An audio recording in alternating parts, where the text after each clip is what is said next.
work of the Cleveland Browns, 37-14, letting Cleveland know there are levels to this and you can't hang. Oh, and no Cliff Kingsbury, no problem. The coach sidelined with COVID. Kyler put up 4 TDs, no picks. Baker, 2 TDs, 1 interception. Here is a banged up Baker Mayfield. First off, how are you feeling with your arms in a sling? How bad is it? Feels like worse than the first time? probably. I'm gonna get MRIs and stuff tomorrow, so we'll be able to find out more. Do you have a sense if you'll be able to keep playing through this, Baker? I do. Okay, obviously, Baker frustrated there. Odell, also a hot topic last week. Still no TDs this season, and a 4th down drop late. Chemistry struggles continue. Our quarterback, Dan Orlovsky, joining the show now. Good morning to you, Dan.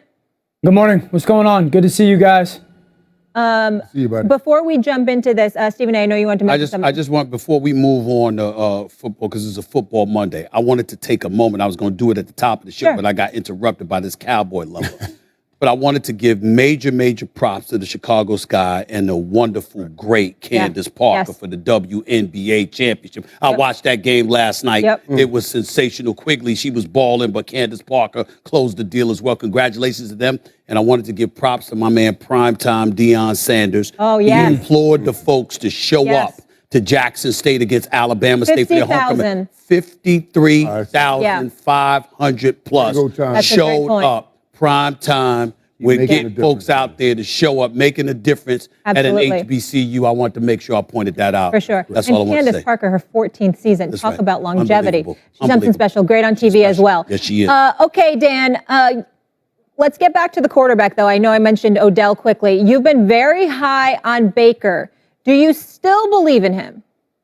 Oh, absolutely. I still believe in Baker Mayfield. I think everything that I say, Molly, has got to be kind of viewed or heard through the context of the shoulder injury. That's not an excuse. That's a reality. There is a reason why he's not playing up to his kind of potential and or level that we saw last year and certainly on the back half of his rookie season. And I think that's part of this conversation. That being said, you know, the things that I was disappointed with yesterday, the 2 early turnovers, understanding that you're playing at home against a team that doesn't have their coach, doesn't have a play caller, there's no Chandler Jones. Don't turn the football over. You know, don't run around and create that fumble, and you can't miss on that big in route that ends up being an interception. I still believe in Baker Mayfield because I have said this since the time Baker Mayfield came into the NFL. He's got the one physical trait that I think is the biggest deal when it comes to quarterback play. Physically, his ball placement is spectacular. And it's not there, or it hasn't been this year, since this shoulder injury. And I'm not making kind of a get-out-of-jail-free card for him. He has to play better, and I expect him to play better. But I was disappointed with yesterday's performance. But it's not, are you capable of, for me in Baker Mayfield. I don't have the question of can he. I've seen it from him for extended periods of time in the NFL. This year, it has not shown up consistently. And since that shoulder is part of this, it makes me go, well, how much is that impacting his play? But I still believe in him 100%. You know, here's the thing about it. It's like, first of all, listen, at heart, I'm a reporter and a pundit. I'm obviously not a guy that played the game of football the way you two did.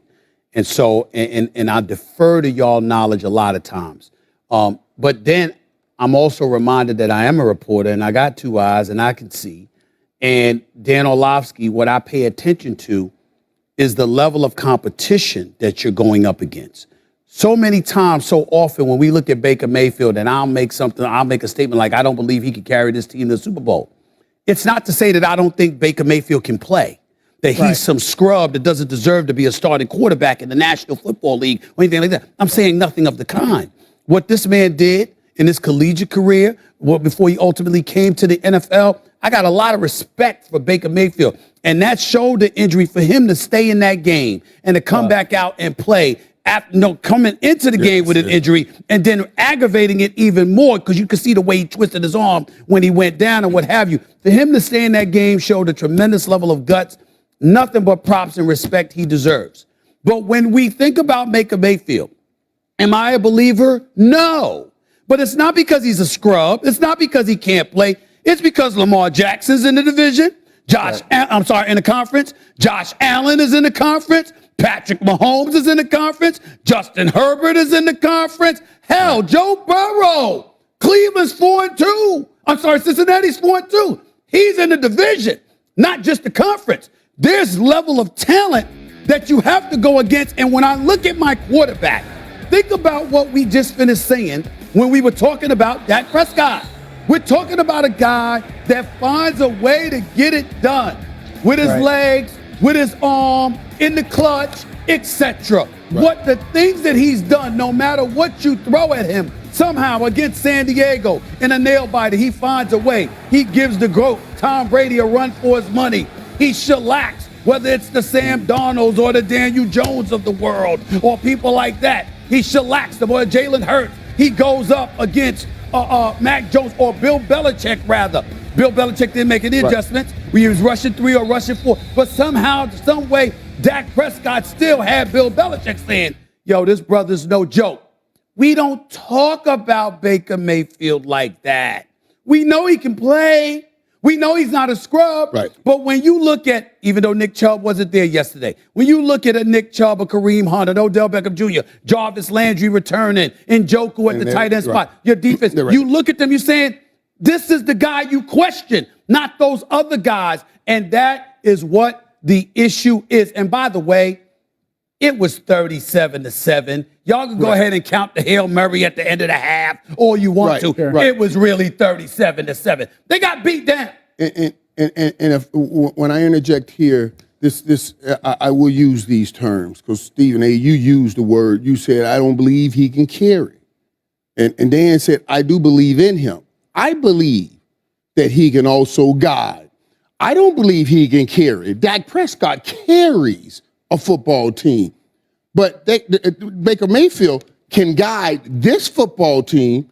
He almost did it last year. They were right there. They were Rashad Higgins' little pass play away from at least getting ready to take Kansas City in overtime and possibly win that game. So they were right there. But when we look at Baker, since he was a number 1 pick in the NFL draft, and we see guys like that who was a 4th-round pick carrying, we say, well, he should carry. And I didn't use the word manage because I don't want Baker or anybody else to think I'm slacking them or slacking their ability to guide a football team. The way this team is constructed, Baker Mayfield can absolutely guide this team through a playoffs. You give him back Jarvis Landry, which is his short passing game. That's his comfort. You get him back. Yesterday, Odell Beckham had his best game, and he still dropped some balls. So to say we can't work Odell in, we can work Odell in.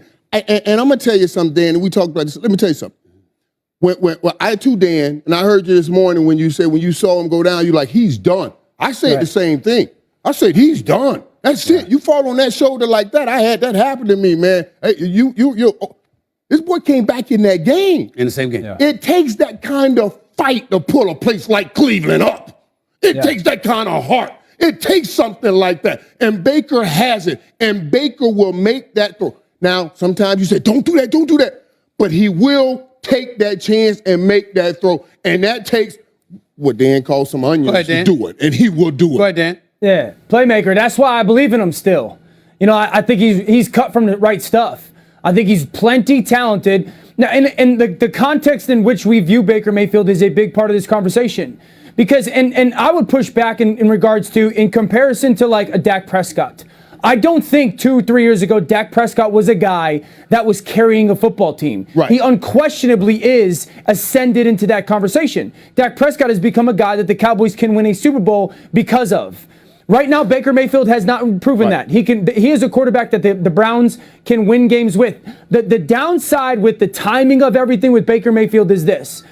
Lamar Jackson in his division and in that same draft class, Lamar Jackson is doing things that you should not do in the NFL team-wise. You should not be 5-1 with their decimation of injury. Now, Lamar Jackson's price right now is doing this. I want everyone to, it is going skyrocketing, and Baker Mayfield's price is falling. And that's the difference between those two guys. Hold on. Correct. Josh has already been paid. But that's because those guys, and Lamar, I think the most, is carrying a team, is putting them on his back, and Baker had the opportunity to do that yesterday with all the injuries, and he didn't.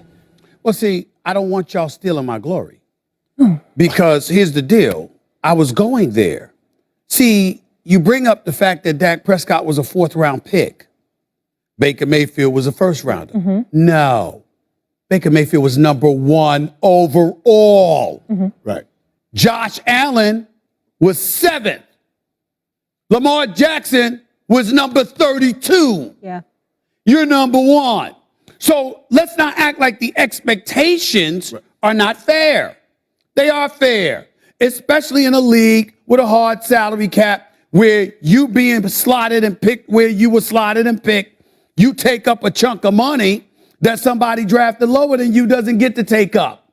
You compromise the ability to get others the way somebody taken lower doesn't compromise. And the expectation that you have with being the number 1 overall pick is more than fair. And all I'm saying is the brother can play. Yeah. He's not a scrub.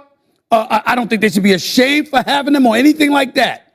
I'm just saying there's dudes that were taken in his class that are better. And they both happen to be in the same conference who will be, in all likelihood, who will be roadblocks for years to come to the level of success he's hoping to acquire. And they didn't have to reach all the way down deep to pull their team up out of the